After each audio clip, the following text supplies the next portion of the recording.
Simple lang ang buhay ni Rene Claire Baterbonia sa Agusan del Sur. Payak man ang kanilang tahanan, puno naman ito ng pagmamahalan at saya kasama ang kanyang pamilya.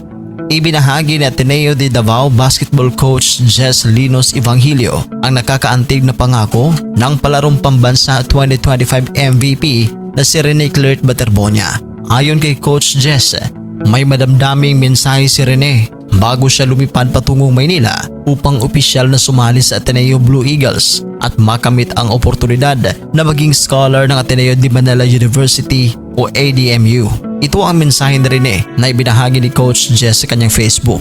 Coach, hindi muna ako babalik ng 5 taon sa Davao dahil gusto kong magtagumpay at maiahon ng pamilya ko sa kahirapan.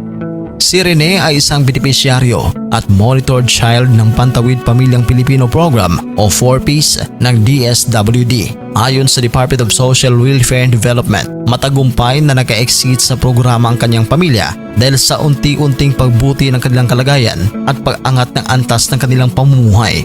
Malinaw na hindi naging madali ang buhay ng pamilya ni Baterbonia, ngunit sa halip na maging hadlang, nagsilbi itong inspirasyon at motibasyon para lalo niyang pagbutihin ang kanyang talento sa basketball. Sa video na makikita online, makikita ang kasimplihan ng buhay ni Rene at ng kanyang pamilya habang siya naghahanda ng lisanin ang kanilang tahanan upang tuparin ang kanyang mga pangarap. Makikita rin ito sa ilang Facebook post kung saan saksihan ng marami ang payak ngunit marangal na pamumuhay ng pamilya. Bago umalis sa Davao, mahigpit din niyang niyakap ang kanyang ina. Isang tagpo ngayon ay lalong masakit balikan na parabang yun na pala ang kanilang huling pamamaalam sa isa't isa.